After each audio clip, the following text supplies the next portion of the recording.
Hi, this is Elwin, founder of High Energy Academy, and I'm very pleased today to be joined by Su Bray. And Sue is a high energy coach, and she's also someone who's gone through High Energy Academy. And Sue specializes in helping people, especially women, I believe, Sue, who have gone through a life where they've pushed themselves very hard, maybe high-powered career women or busy people in general, and as a result of it, they maybe have lost contact with their looking after themselves, their self-nurturing, and their emotions, and the joy of life, I would perhaps say in a nutshell. And I'll let Sue explain that to you more. But first of all, before we go into that, in fact, let me just ask you, Sue, what brought you to choose to focus on your energy? Like, have you always had challenges of energy like I have, or did you actually start off in a fairly energized state and then end up kind of losing it or becoming less and less energized as you went along? What made you decide to say, right, I'm going to, get that high energy? I definitely started off in a high energy state. I mean, I started off very healthy, no problems whatsoever. But when I was 18, went to university, 19 actually, had my first year exams, I found myself in a situation where I had not done enough work, had partied too much, had left things too late, and yeah, very stressful situation. And I started having real problems with my health that actually increased over time, and I started having other problems as well, like hypoglycemia and candida, and it just kind of got bigger, but I ignored it. No, that's not true. I went to see doctors, went through the conventional medical circuit, and kind of got a lot of indications as to what it might be and help. But actually, my health continued to deteriorate. And my energy went, downhill. I started having, I guess you'd call them emotional problems. I started having actually depression and mental fog as well, which was really scary. I mean, I'm somebody who I've learned to live my life through my head. And, when your head's not working, and that's what you do, when you can't think clearly and can't remember and can't project and can't plan, that's kind of almost like the worst thing. So that's really what happened. And yeah. Wow. Okay. So yeah, I can imagine. So you had kind of challenges on all levels, really. The brain, as you said, become more and more foggy. You had kind of emotional challenges, and you had those physical challenges. And I think a lot of conventional Western perspective would tell you that those things are unrelated, right? So if you have problems with your mind, oh well, that's one thing, and then you got health challenges. Obviously, that's nothing to do with depression. That's like a medication deficiency, right? And it's all like, okay, so. Sounds like you're in a fairly bleak place, which I'm certainly familiar with. What brought you to a place of deciding then that you were gonna, as you said, you'd been trying, kind of, but things weren't working. It was just getting worse. What brought you to a place of making that breakthrough where things did actually start getting better? What led up to that? I think I mean, first of all, I want to say that I did start seeing various alternative practitioners, and I would say that I was very, very happy with the help that I'd had with conventional doctors. They were amazing, but they just have a very, very limited view. And I think for chronic health problems, they're not able to offer as much as alternative health practitioners. So I started really incrementally increasing my health, and there was a lot of things that were making a difference, but nothing really did it. And it was 2 years ago, really, when I reached a point in my life, and I think the best way of describing it is I was wrung out. I felt empty. I was working in a particular field. I actually really loved what I was doing, but the way I was doing it wasn't working for me. The way I was actually doing it was the way I was living my life. And I had habits that were not serving me, that were actually detrimental to my health, actually. I wasn't living a balanced life. I was completely disconnected to my emotions. I was predominantly living out of my head. I was pushing myself. And I think that all those things, together with the physical exhaustion and some of the health problems, just led me to a point where I was just kind of wrung out, and I realized that something had to change. Wow, okay. Yeah, I remember that feeling. It happened for me earlier in life, but it's quite a bleak place, right? It feels like, your options become less and less, and you feel more and more anxious and more like closed. Is Yeah. that kind of feeling what you're describing there? Yeah, absolutely. It was almost like I was living I mean, it's strange because anybody looking at me at that time would never have known this was going on for me.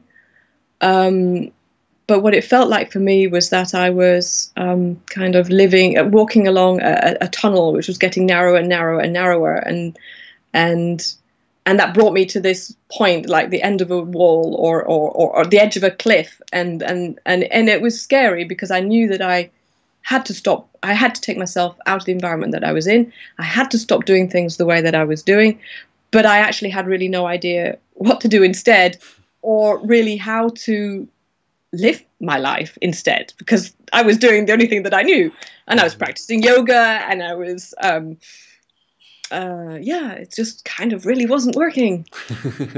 I remember the feeling. I had the same thing. I was practicing yoga and I was practicing qigong and stuff like that, and I was still just very, very tense and anxious, and all those kind of techniques, they felt like they were it was like I was pushing a boulder up a hill, but then as soon as I stopped doing all the techniques and practices and taking all the supplements, the boulder would roll straight back down again, often crushing me in the process. It was like something wasn't working. Yeah, I mean that's so interesting. The yoga was amazing because I felt great while I was practicing the yoga, and the more I practiced it, the better I felt. But I realized in hindsight that I wasn't taking essentially, I think I wasn't taking responsibility for my life. I wasn't learning how to live my life off the yoga mat. So I had these islands of serenity, and I did actually manage to get, over the 5 years that I've been practicing yoga, more and more relaxed, so that on the yoga mat I could actually have less of a chattering mind. But once I was off the yoga mat, I was back into the way I would, do everything, which was kind of charging around and being very energetic and being very productive and very mind-based. And yeah. That's funny that you say that. Yeah, so that's exactly my experience as well. Like, I felt good when I was doing all this stuff, but then back to my normal life, and I was right back in that feeling. Okay, so what was the thing then? What was the thing that made the biggest difference, would you say, in terms of, so 2 years ago you reached this kind of crisis point, or maybe not one thing, what were like the one or two or three things that made the biggest difference to shifting out of that place? So we said a lot of things that didn't necessarily work, although they helped, like yoga helped, but it didn't necessarily work, and alternative practitioners helped, but it didn't necessarily work, doctors helped, but it didn't necessarily work. What did work? I think, first of all, I had the conviction that it's possible to thrive as a human being, but that I had just lost touch with what that was, or perhaps I'd never known what it was. And you can actually get to about 50 years kind of doing your thing, but then you kind of run out of energy. The energy is not going to sustain you anymore. So I knew, one thing that I knew is that I needed to kind of find the pieces of the jigsaw puzzle, if you like, that would enable me to thrive. And I knew it just wasn't going to be one thing. So High Energy Academy, when I came to High Energy Academy, that's the first time really that all the disparate things that I found worked kind of came together and were filled up with other things that needed to make the picture whole. So that practices which I then applied. It wasn't just learning and finding out and acquiring knowledge. It was actually acquiring the discipline to take the time to practice those things and bring new things gradually into my life.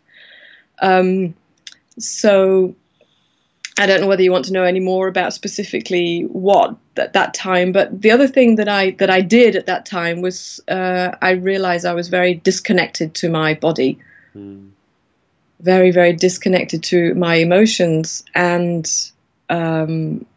there was a whole load of stuff going on that I really wasn't aware of. So I just started writing and just trying to find a connection back to my voice and what was actually going on and what I felt about things and what I wanted out of life. Just kind of like opening the trapdoor and letting all the I don't know, the genies come out or whatever. I don't know what analogy would be the best, but yeah, kind of opening the doors and seeing what there was there. Fantastic. Yeah, you don't necessarily have to go through all the practices you did. That's really interesting. Okay, so like a combination of, if I were to sum it up in a nutshell, see if I've understood, it's like a combination of really looking after yourself and consistently doing like a whole thing rather than just one or two separate pieces made a big difference. And then really choosing to kind of take stock and discovering your own truth again after living. Those are like the biggest breakthroughs for you. Yeah, absolutely. And I think the other breakthrough which made a huge difference is realizing how strong my willpower was. And that's a good thing, but I was abusing it. I was pushing myself and not listening to myself. So I think that's an extension of what I was saying, but that made a very big difference as well. Fantastic. So, what's the difference for you now? Like, as compared to look at 2 years ago, where you felt so, as you said, narrow and wrung out. What's it like now? We don't want to leave like that people with that picture in their heads. Let's give them a happy picture of what's possible. Because I love what you said actually about one of the things that made a big difference for you is you believed it was possible to be better. And I think that's really important, and that's true in all massive success stories that I hear. The person always had to believe it's possible, because it's easy to believe. By the time you're 50, you're feeling a bit, tired and exhausted and depleted, and well, of course, that's normal, right? But you didn't take that on at all. You're like, hell no, that's not normal. And of course now your experience proves that it's not, and that it's actually possible to feel amazing. Yeah. So, what's the difference for you now? I feel so alive. I'm almost speechless. It's so very, very different. And yet 2 years ago I wouldn't have been able to imagine it. But I actually look back and I am so very, very grateful for everything that's happened in my life, because that's led me to this point. And I really feel I have energy. It's not like I'm the what's that bunny, that Duracell bunny or whatever it is. I'm not like him. I do rest. I do relax. But I do have energy. I used to have these a sort of roller coaster kind of pattern to my life, with lots of energy and then no energy, lots of energy, no energy, and I'd push myself into in those very energetic periods, and then I'd crash. I don't have that anymore, and that's amazing. And it gives me such confidence to know that I can. This is really interesting because I'd forgotten this, but it gives me such confidence to know that I can plan things in the future, knowing that I'm going to be the way that I am now, and not depleted or crashed. And I am a work in progress. And I have old patterns, but I recognize them, and I can stop them, and I make choices for the way that I want to live, and that's a huge difference. It sounds like you feel a lot more empowered as well. Like now you're in control of your life, whereas before, and I'm kind of only say that because I can relate to it. Before I had the same thing of I had strong willpower and I'd make myself go, but then I'd crash, and so I couldn't really plan in the future because I never knew if I would be on the go or if I would be flat out in recovery phase. And now it's nice. I can think, okay, I'll do that in a few months or a couple of years or whatever, because I know I can do that. I'll be good. And that gives you so much like empowerment, doesn't it? Yeah, I feel absolutely. I feel so much more empowered, and I feel also that I've found my voice again. I feel perhaps, without having realized that I was living a life that I felt that I should live, but I'm not too sure where that should came from. Um, and I really now feel that I'm creating my life, and I'm surprised constantly about the things that I love and that I can do, and I'm really in touch with myself. So I use that as my guide to what I'm going to be doing. Whereas I used to use my brain and my head, and now it's a combination, obviously.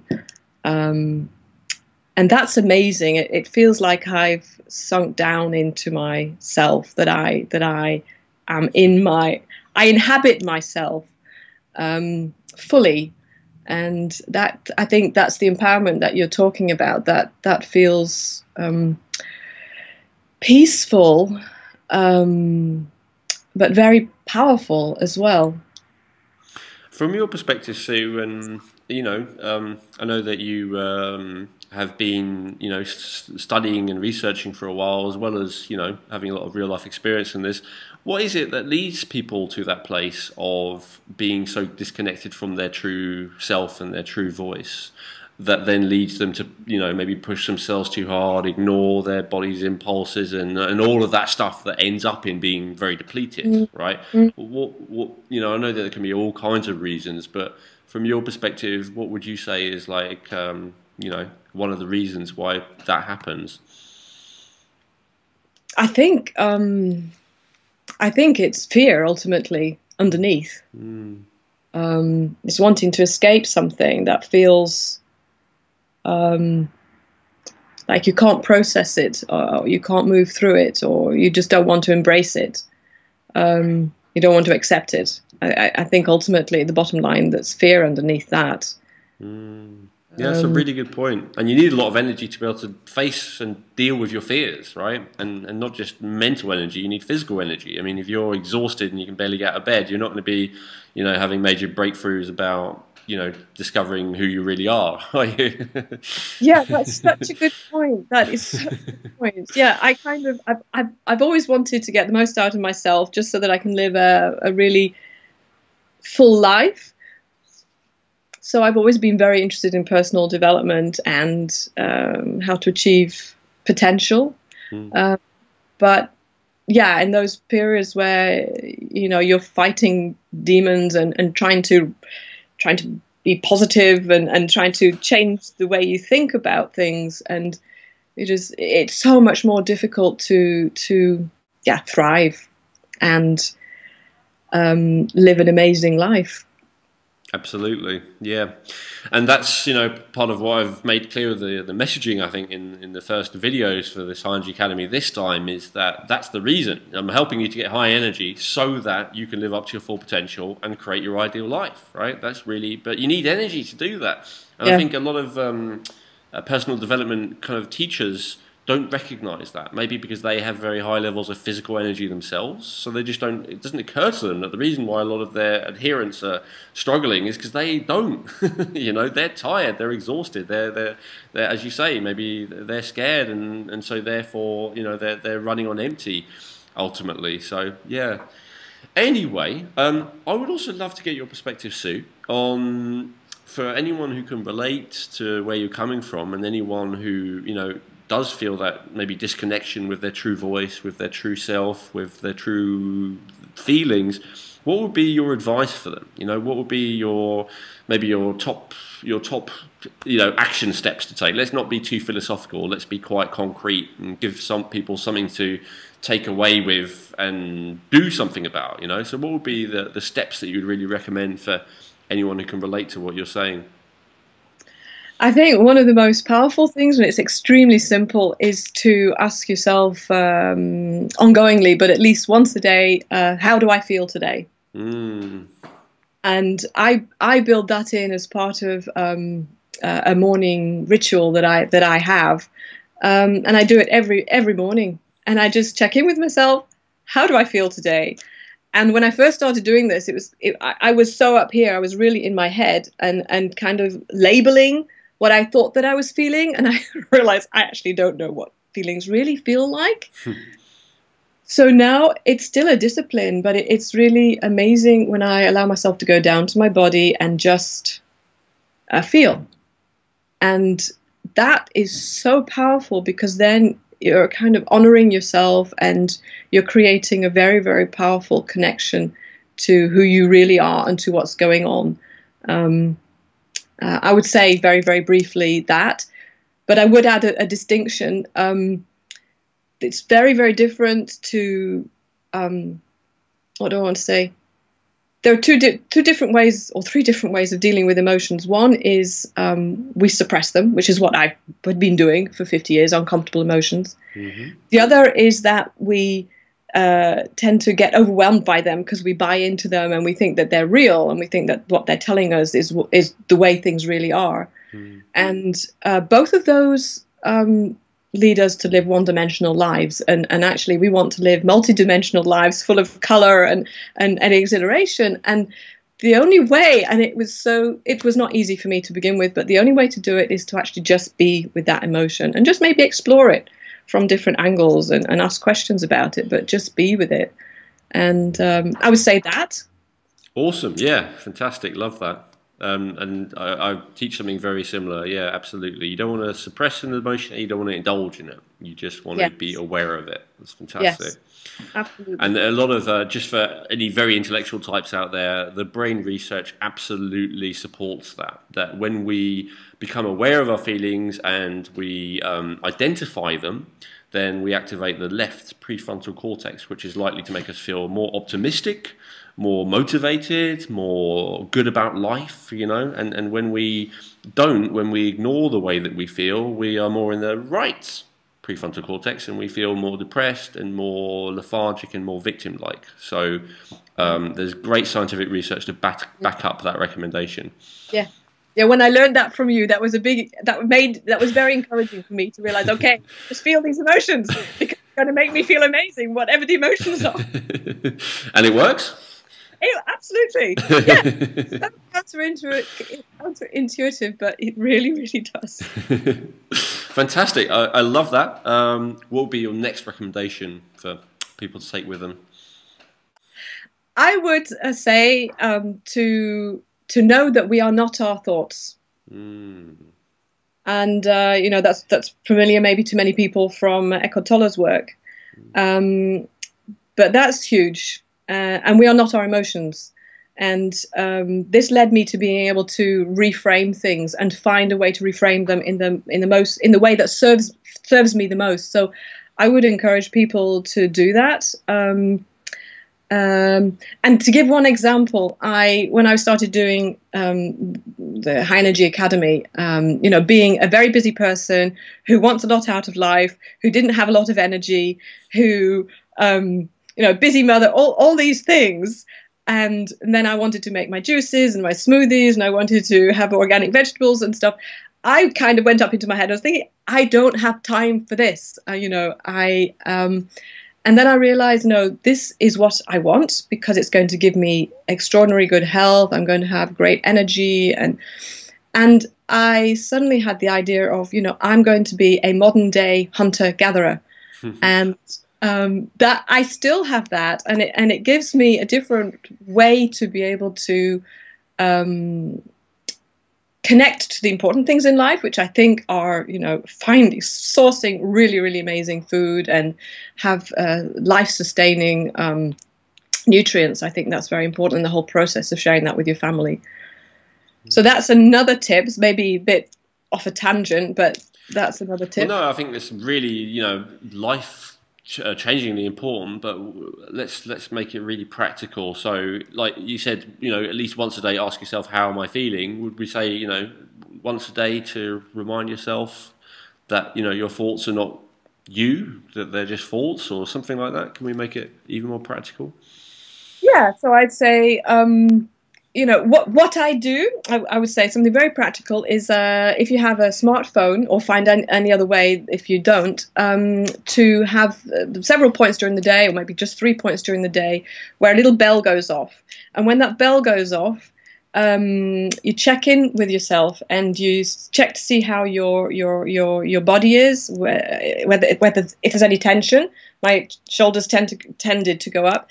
Just relax, breathe, go back down to your belly, and just, breathe in and breathe out. And when you're breathing out, just say, I'm not my thoughts, I'm not my emotions. And I think that's very powerful. Awesome. Love it. Fantastic. Okay. And do you have another recommendation? Yes, this is something that I do, and it makes a huge difference, is sinking down into my belly. I do it physically and consciously and with my emotions. And that might sound a little bit weird, but I learned that we have we've actually got 3 brain centers. Actually, we have the mind, we have the heart, and we have the belly. Mm-hmm. And science has actually, and you'll probably cover this in High Energy Academy, but science has actually shown that we've got exactly the same cells in our belly and our heart as we do in our brain.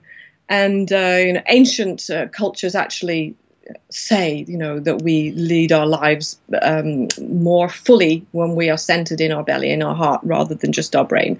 So it is actually a balance. It's not having the brain, because it does have a function. So when I discovered that I was leading my life through my brain, I started becoming much more aware of my belly.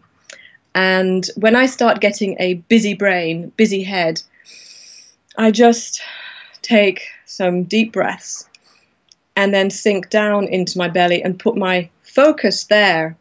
And then I do something more, which is I'm going to share because it's really fun. Sometimes I have these periods where I have got very, very mind locked, and my mind's just not getting me out of the situation. So then I just imagine that I'm experiencing and living and seeing my life through my belly. Wow. And I imagine I've got eyes on my belly and ears on my belly, and it's just a bit weird, and it's a fun game, but it makes a huge difference. Just to be able to, and I think I would just simplify that by saying, just be conscious of your other centers, to be conscious of your belly brain, as I call it.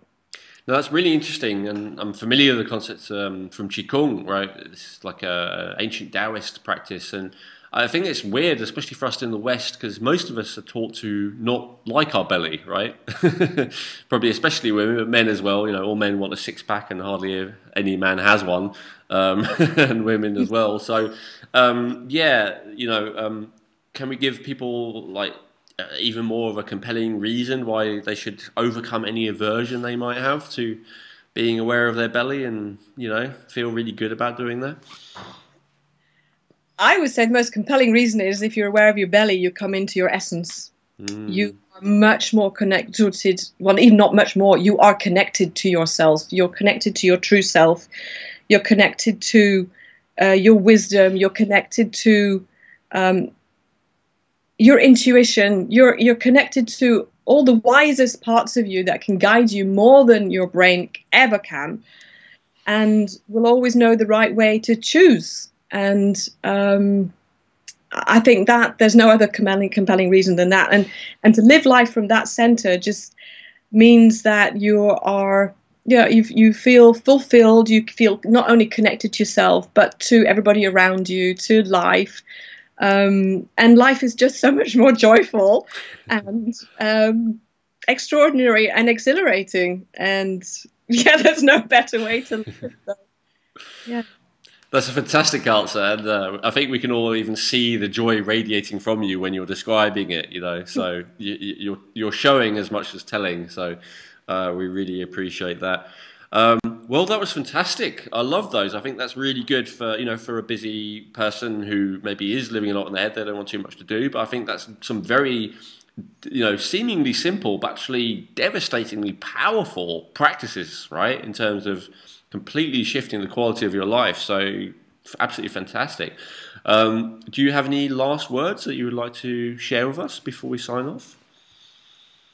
Yeah, I would say, whatever you choose to do, and whether you choose to do the High Energy Academy or choose to do something else, do honor yourself and find out what it is that you need to do to make your life the way you want it, to live the best life for yourself.